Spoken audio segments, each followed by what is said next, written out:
del Senado. Programa institucional del Senado de la República de Colombia.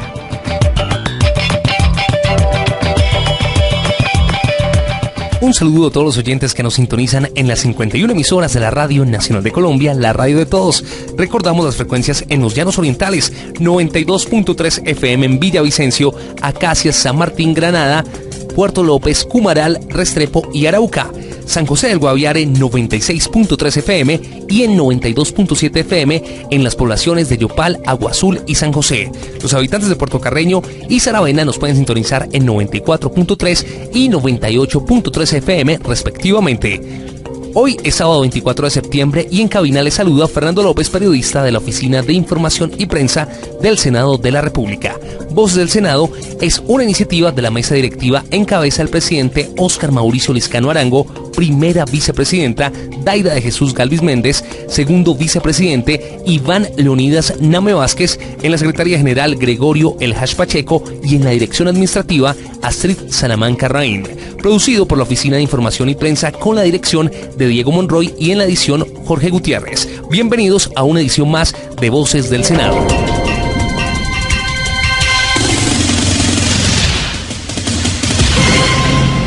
Voces del Senado.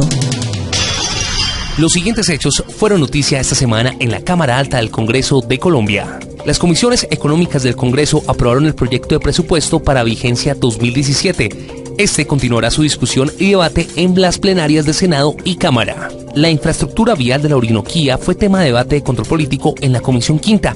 Asimismo, se revisó la instalación de varios peajes. Los beneficios económicos periódicos BEDS, programa para las personas más desprotegidas, se pueden convertir en un sustituto del sistema pensional. El senador Lidio Arturo García pide evaluar y tomar las medidas necesarias para frenar la inseguridad en la ciudad amurallada, Cartagena de Indias, uno de los sitios turísticos más importantes de Colombia.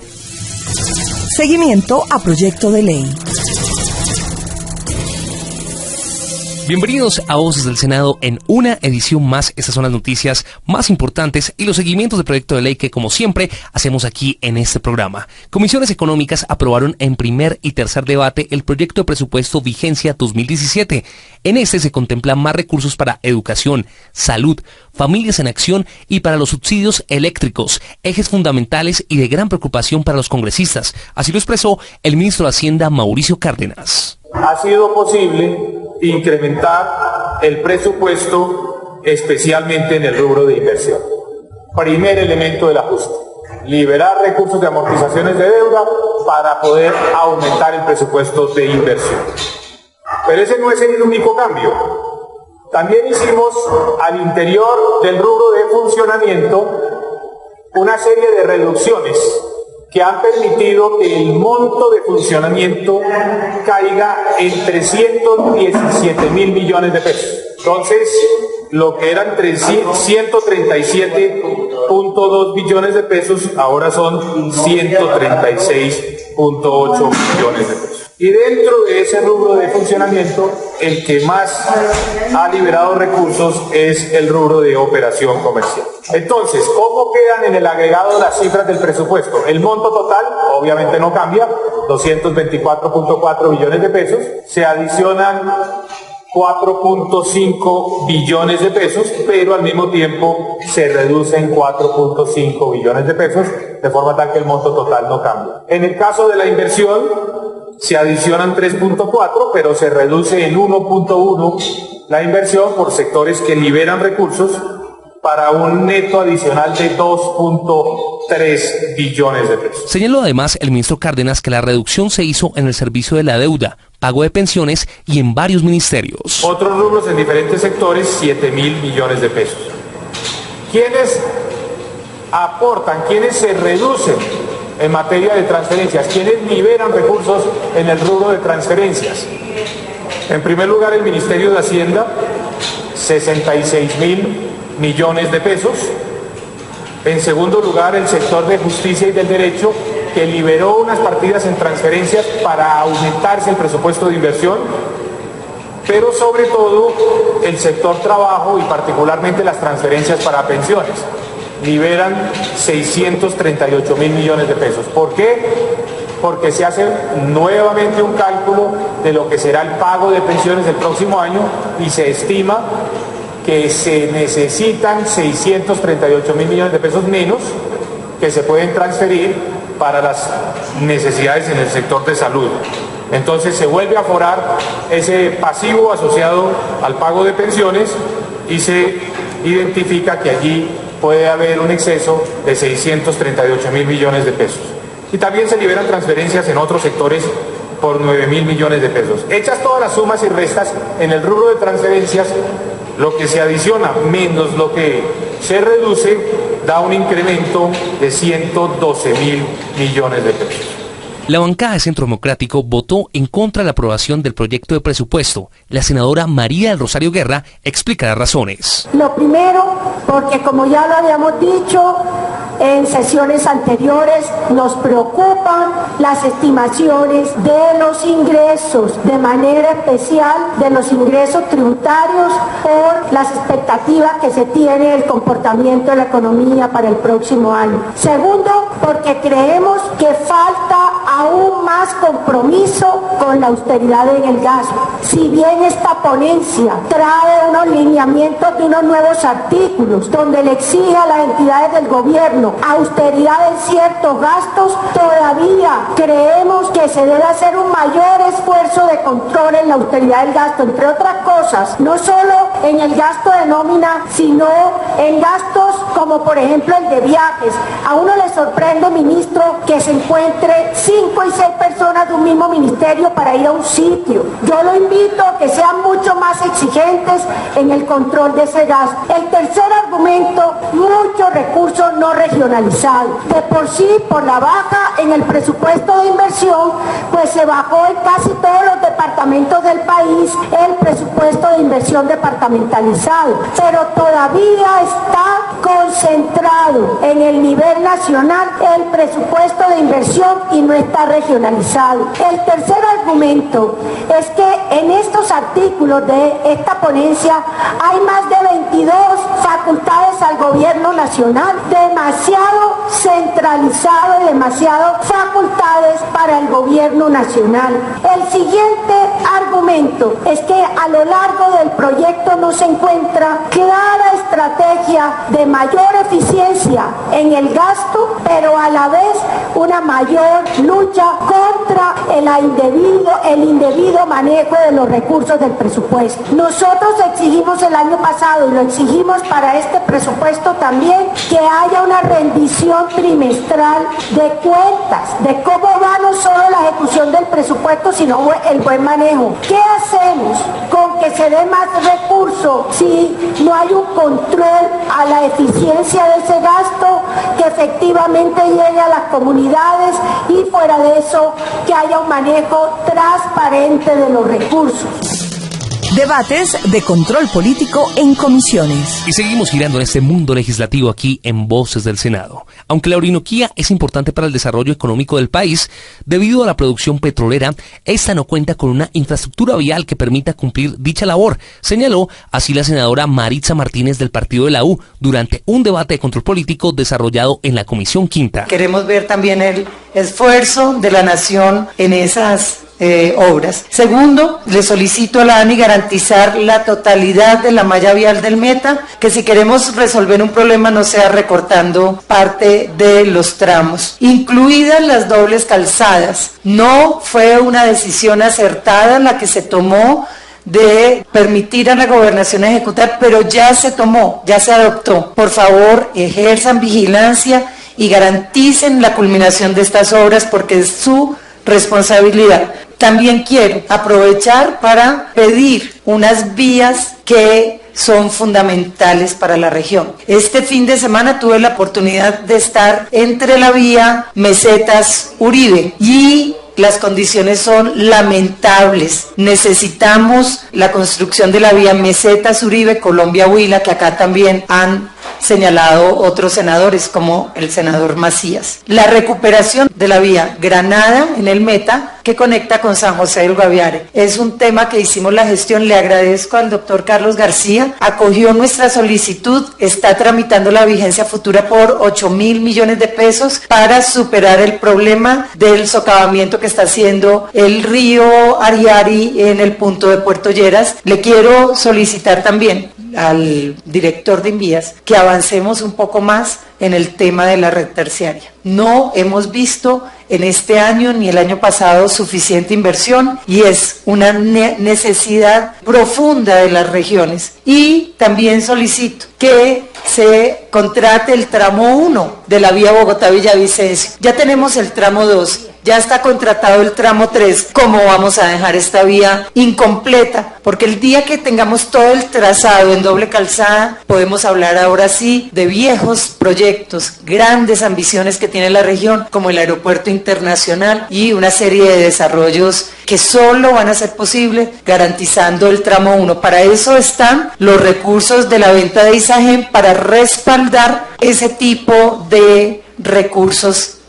para construir vías fundamentales como es el tramo 1 de la vía Bogotá-Villavicencio. En este mismo sentido se pronunció el senador liberal Guillermo García Realpe. Que lo que hace el gobierno y sus agencias es dar cuanto antes trámite a un gran proyecto, no solamente que beneficia a Puerto Gaitán o a Villavicencio o las ciudades aledañas, es un tema de envergadura nacional, por varias razones, por razones económicas, por supuesto. Estamos frente a conectar la despensa más importante del país, y no solamente del país, sino del mundo.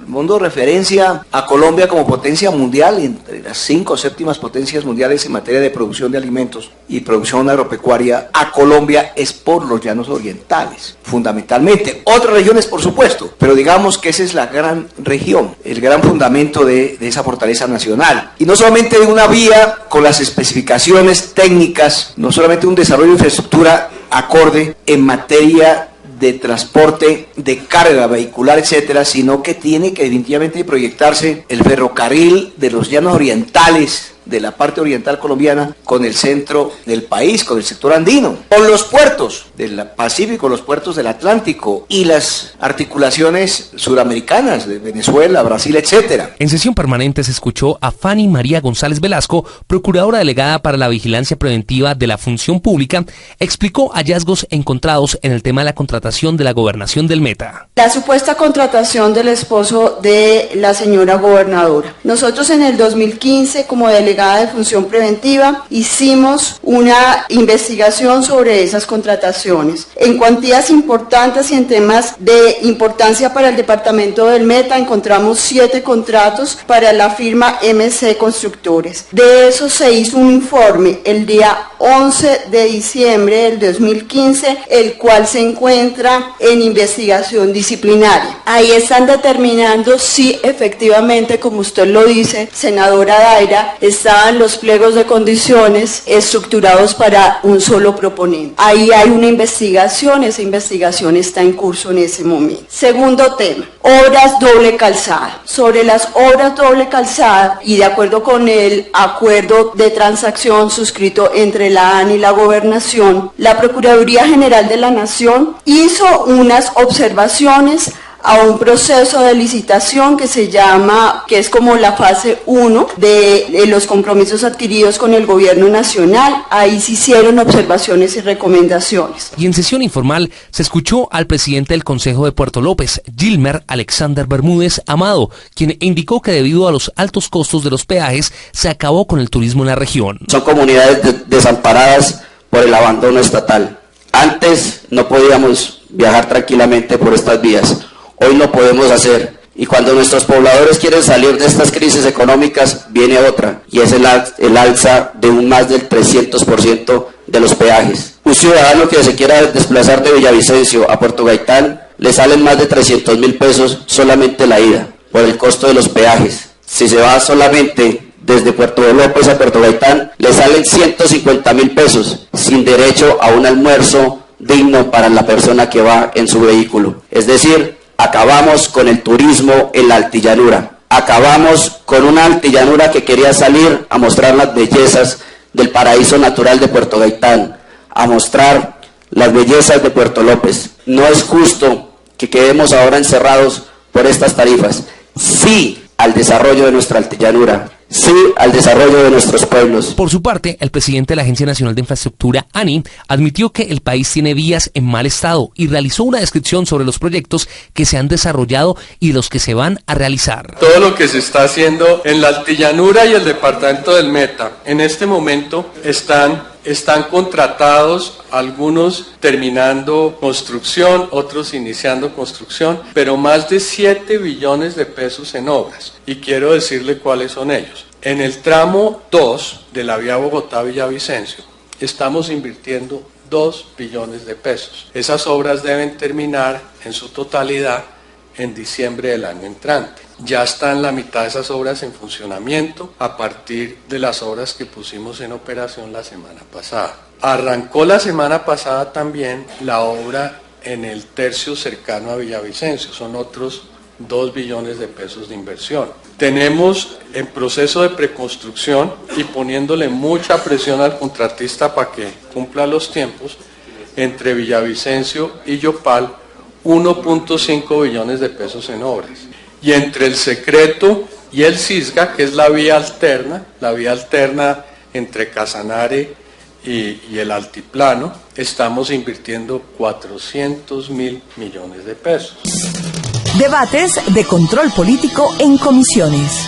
En sus diferentes actividades, aquí están las principales noticias legislativas en Voces del Senado. El programa de beneficios económicos periódicos BEPS, programa para las personas más desprotegidas del país ubicados en los estratos 1, 2 y 3, y el grado de impacto de la formalización laboral en el sistema pensional que hoy funciona en el país, fue tema de debate en control político en la Comisión Séptima. El presidente de Colpensiones, Mauricio Olivera González, señaló que la realidad laboral actual es diferente a la de hace 40 años, por eso la importancia de este tipo de programas. Un programa de ahorro voluntario diseñado para que las personas de escasos recursos puedan ahorrar de manera flexible, con el fin de asegurar una protección para la vejez. Está enfocado en la población más vulnerable, definiendo población más vulnerable como Sisbén 1, 2 y 3. En Colombia hay 17 millones de personas que son Sisbén 1, 2 y 3. Y es un ahorro para la vejez, es un ahorro que puede hacer la persona, que puede retirar al final de su vida laboral. Es decir, en el mismo momento de la edad de pensión, 57 años mujeres, 62 años hombres. Es un ahorro que no es sustituible ni heredable, eso es un punto importante, pero que de todas maneras es como un seguro. O sea, la persona que ahorre en BEPS va a tener un ingreso garantizado para el resto de su vida. Y como les dije, la administración del programa está en manos de Colpensiones. El senador Álvaro Uribe Vélez del Partido Centro Democrático advirtió que los beneficios económicos periódicos BEPS se están convirtiendo en un sustituto del sistema pensional. ¿Qué tal entonces que las 900.000 personas de Bolívar se quedaran sin afiliación al sistema pensional y todos tuvieran que resignarse con los BEPS? O lo que usted mostró a los 2,5 millones de las zonas donde ha habido terrorismo. Yo dejaría esa preocupación, no es su tema, pero mientras el país no encuentre la manera de volver a crear aceleradamente empleo formal, me parece que la masificación de los BEPS puede llegar a ser incluso una mala señal. ¿Por qué? Si uno encontrara un gran crecimiento de las cuentas activas y también un gran crecimiento de los BEPS, diría, bueno, correcto, pero aquí las cuentas activas están en 7 millones y los BEPS han crecido un poquito. Uno dice, los ciudadanos no están activando sus cuentas pensionales, no pueden hacerlo, no hay empleo formal, no hay regularidad en la contratación, no hay permanencia, entonces no les queda más caminos que los BEPS. Pero no es un tema suyo, es un tema de la dirección económica del país. En este mismo sentido se pronunció el senador y presidente de la Comisión Séptima, Einson Delgado, quien puntualizó que se debe buscar políticas para formalizar la economía en el país. En esa línea coincidimos, el tema de los OPS es como un mecanismo de transición, además no lo ideal en una economía realmente, porque lo que estamos apuntando es que realmente estén dadas las condiciones para que toda persona que llegue a la de retiro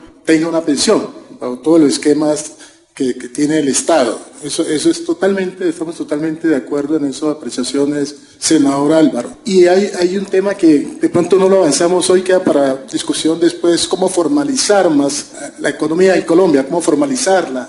Porque a veces, cada vez que uno observa muchas de las actividades, los trabajadores, el pintor, el zapatero, una cantidad de trabajadores que realmente le están aportando a la economía, pero están informales. Entonces, ¿cómo hacer para formalizar? Voces del Senado. Y saludando a todos los habitantes en Cartagena que también nos escuchan a través de Radio Nacional de Colombia, el presidente de la Comisión Quinta, senador liberal Lidio Arturo García, dejó constancia en esta célula legislativa sobre la inseguridad que se está viviendo en la ciudad heroica y solicitó la intervención del gobierno nacional. En los últimos días hemos vivido un incremento desmedido de los índices de violencia en todos los rincones de la ciudad, hechos como el ataque de delincuentes vestidos con prendas del IMPEC en un exclusivo edificio, el asesinato de un reconocido dirigente, continuos atracos con armas de fuego a transeúntes, viviendas y locales comerciales, riñas, enfrentamientos en la comunidad. La seguridad se desbordó, por ello considero necesaria la intervención inmediata del gobierno nacional. Es determinante el acompañamiento del Ministerio del Interior, Ministerio de Defensa, fuerzas policivas y militares al alcalde de Cartagena de Indias, que se adopten las medidas necesarias, definir un plan de contingencia y poner fin a esta oleada de violencia que ha puesto en pánico a la ciudadanía en general. La heroica, como usualmente la llamamos, una de las ciudades más visitadas del mundo, que además el próximo 26 de septiembre será escenario del acto protocolario para la firma final del acuerdo de paz entre el gobierno y las FARC, que acabará un conflicto armado de más de 50 años. No es posible que sus calles sean hoy sinónimo de hurtos, homicidios y terror. La violencia no es únicamente en las zonas marginales, se ha extendido al sector turístico de la ciudad, viéndose afectada la imagen de nuestro Corralito de Piedra, que recibe miles de visitantes nacionales y extranjeros, quienes llegan a deleitarse con la belleza y majestuosidad de su centro histórico. Seguimiento a proyecto de ley.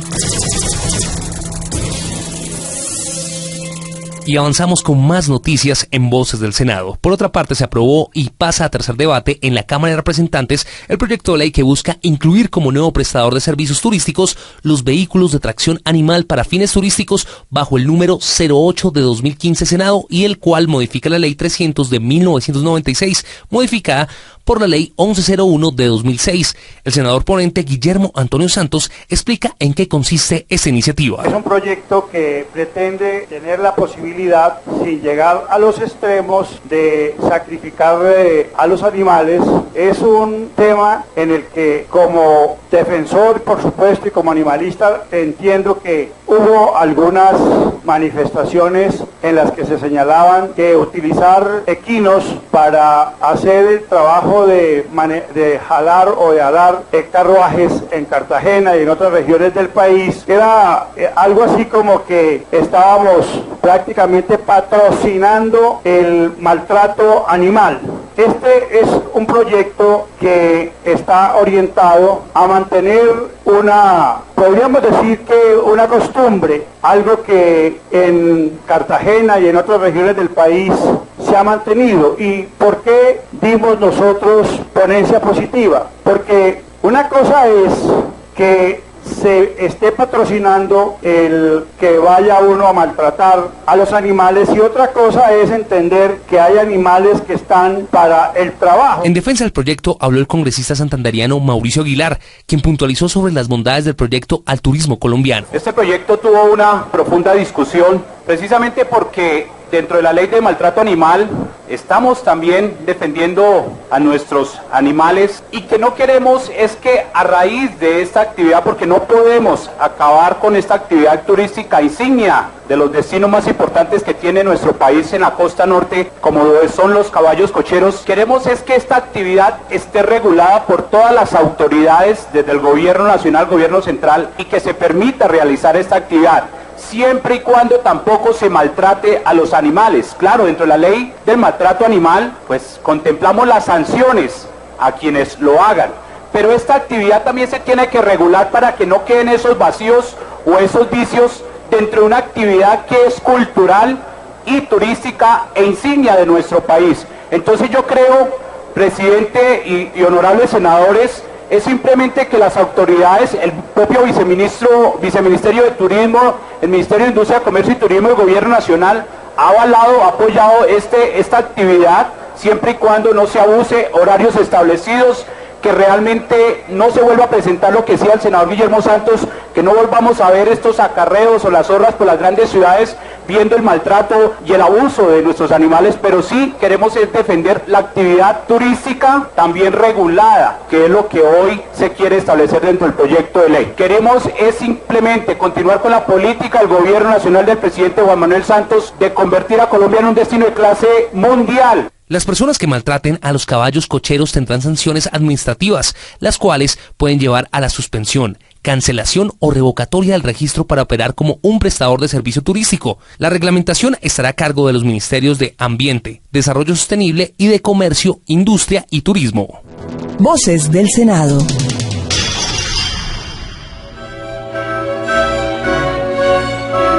Desde la aparición de la vida visible en la Tierra, otros 180 millones de años, si ellos pudieran mirar con otros ojos, con ojos nuevos, esta difícil y pesada carga que a mí me han encargado. Si nos das, buen Señor, tú el permiso de decir el mensaje que traemos. Cuando se pueda andar por las aldeas y los pueblos sin ángel de la guarda. Cuando sean más claros los caminos y brillen más las vidas que las armas. Cuando los tejedores de sudarios oigan llorar a Dios. Ha llegado el tiempo de enseñarles. Aquí estamos escuchando fragmentos del espectáculo Tejiendo la Paz, que fue presentado en las escalinatas del Congreso. Una puesta en escena de más de 120 artistas, quienes invitaron a los colombianos a tejer la paz y a reflexionar sobre la trascendencia del momento histórico que vive nuestro país. Voces del Senado. Mis respetados oyentes de la Radio Nacional de Colombia, la radio de todos, hemos llegado a la parte final de Voces del Senado. Los invitamos a consultar nuestra página web www.senado.gov.co y ver el noticiero del Senado en el canal Caracol los jueves a las 7:05 de la noche.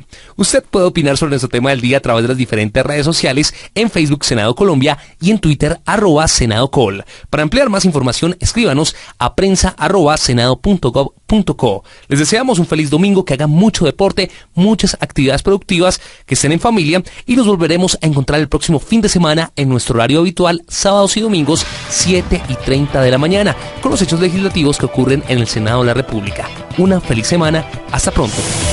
Voces del Senado. Programa institucional del Senado de la República de Colombia.